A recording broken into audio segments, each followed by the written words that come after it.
guys, welcome once again to another episode of Scott Talks Law. And in this episode we are going to talk about administrative law, more specifically judicial review.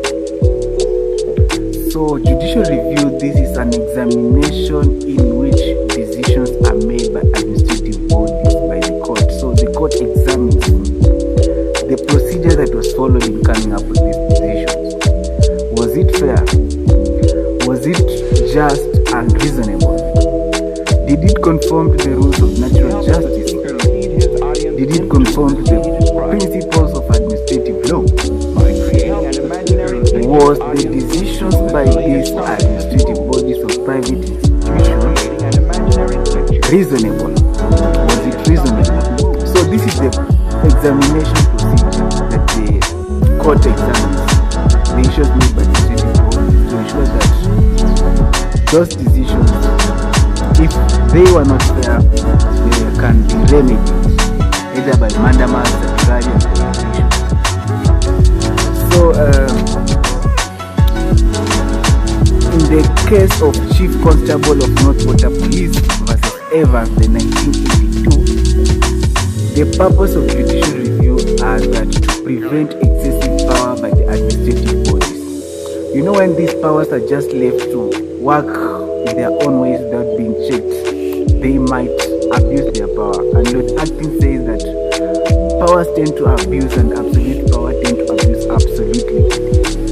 So they need just to be those kind of checks and balances. So the judiciary is kind of tries to check this administrative body through actualized judiciary. So that is one example of judiciary. So in that case of Chief Constable of Northwater Police versus Evans, the purposes of judicial review is to ensure that excessive power is prevented and to ensure that individuals are given such treatment by administrative bodies. Without judicial review, the administrative bodies could just conduct their function or should just do unfair activities or things that are not, things that don't conform with the constitution or that things that violate the human rights. So the purposes of judicial review is to examine these proceedings to ensure that they are fair. So in the Chief Constable of Northwater Police versus Evans, the purposes of judicial review is to prevent excessive power by the administrative bodies, to ensure that individuals are given fair treatment, to keep administrative bodies in check, and to provide remedies for those who are aggrieved by the decisions made by the administrative bodies. So judicial review is a legal process and by which a person who is aggrieved by administrative decision of public body authority can move to court to seek redress. The court have expanded the nature and scope of judicial review by it not being court redress of public bodies or authority, but also including private entities or even parastatals. So judicial review, an action of judicial review can be brought against private institutions or parastatals. It is not just public bodies, but also private bodies. So if you are aggrieved by a private institution or a private body, you can institute an action of judicial review for a court to examine the procedures that are conducted by these bodies in coming up with their decisions. So we have the procedure for judicial review, and these are the leave stage and the substantive stage. There are two procedures for judicial review, the leave stage and the substantive stage.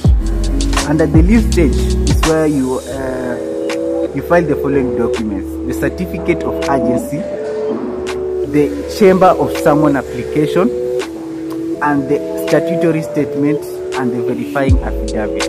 There are 4 applications that you make in the leave stage, the first stage. So the certificate of urgency, the chamber of summons application, statutory statement, and the verifying affidavit. After the leave stage, the court will grant you the green light. So you proceed and then file the substantive stage. So a court gives the green light for the applicant to proceed, where the substantive application can be filed by the way of notice of motion plus the supporting affidavit. So When filing the substantive stage, you file the notice of motion and then you follow it to the supporting affidavit according to the Order 53, Rule 3 of the Civil Procedure Rule. And the application can be made by the notice of motion. So the remedies that are available in the judicial review, there are 3 remedies. First, before we go to the remedies that are available, let us look at the grounds for judicial review. So these are grounds that you can seek for judicial review if these grounds are not there, or they haven't been followed by these administrative bodies.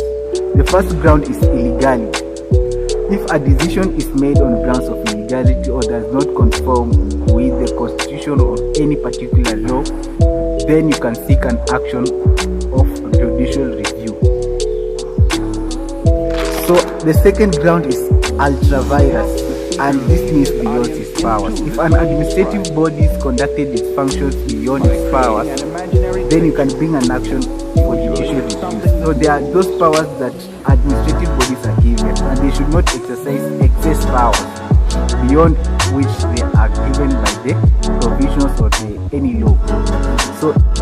So if administrative bodies have acted beyond their powers, you can bring an action for judicial review under this ground of ultra-virus. So there are 2 types of ultra-virus. You have substantive ultra-virus and the procedural ultra-virus. So substantive ultra-virus is acting beyond excess powers in relation to the matters of substance. And procedural ultra-virus is where administrative bodies fail to follow the prescribed procedures. So another ground for judicial review is unreasonableness or irrelevance. If an administrative body has conducted their function without in an unreasonable manner, then you can bring an action. Why? Another ground is jurisdictional error, where administrative bodies is allowed to act. There are limited territorials. That means when it has acted without jurisdiction, or when it has acted, it has ignored the jurisdiction, or it has erroneously exercised their powers, you can bring an action for judicial review. Another thing is error of the law, and this is to avoid impunity or not conforming with the law. It's also another ground for judicial review. Error of facts, abuse of power, improper exercising of discretion, and that's the case law. There is that one of Fernandez versus Quericho Liquor Licensing Court. You can go and look on that case. It's about improper exercising of discretion. You also have bias. So the bias, if it's also a ground for judicial review. Actual bias is unfair hearing, irrationality, bad faith, breach of principle of natural justice, or the alteram patem and emojidex in Kausaswa. Article 50 of the Constitution of Kenya provides for the procedure for fair hearing, and the emojidex in Kausaswa demands that nobody shall be condemned and hurt, and if someone is hurt, then let the procedure for fair hearing be followed according to the Constitution. If the procedure is not followed, then this person should be allowed to bring an action for judicial review, for court to review if the procedure for coming up with that issue by administrative bodies followed the rules of natural justice, or was it fair. Those are the questions that are in examination by these courts. So there are remedies for judicial review, and there are 3. The remedy number 1 is certiorari, where the court demands to be satisfied on particular issues. The remedy number 2 is mandamus, and this is whereby the court demands to know, or demands to be informed. And the other one is prohibition to prevent this administrative body from concluding their matters. So under these grounds for judicial review, didn't explain about the bias. Bias is a predetermined tendency to favor one outcome or outlook of one person against another. So when you're acting in a biased way, you are favoring other people at the expense of others. You're acting in favorism or favoring a particular party or a particular group. So that is bias. So let us look at the remedies available for judicial review. The remedy number one is certiorari. A certiorari is a Latin word which really means to be informed. So historically it was a royal command of the man to be informed, where the court wanted to be informed. It was a royal command to be informed, but the practice was that so the king or queen wanted to be informed on particular issues. So that is the one which the court wants to be informed on how these administrative bodies came up with their decision. Prohibition. This order of prohibition is order issued by High Court which prohibits a body or administrative body from continuing their proceedings. It will also prohibit a body from continuing to carry out their decisions wrongfully or wrongfully made. This order may be issued against judicial bodies or administrative bodies.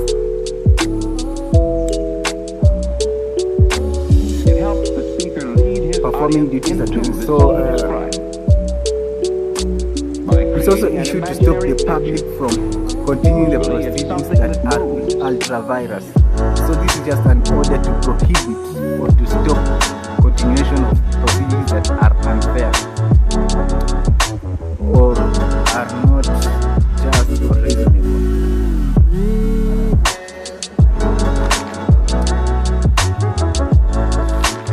So I think that is all you need to know about the judicial review. So judicial review, what is judicial review? What are the grounds for judicial review? What is the procedure for judicial review, and what are the remedies available for judicial review? That is all you need to know about judicial review. If you know all of those things, then you are ready to go and you are well. So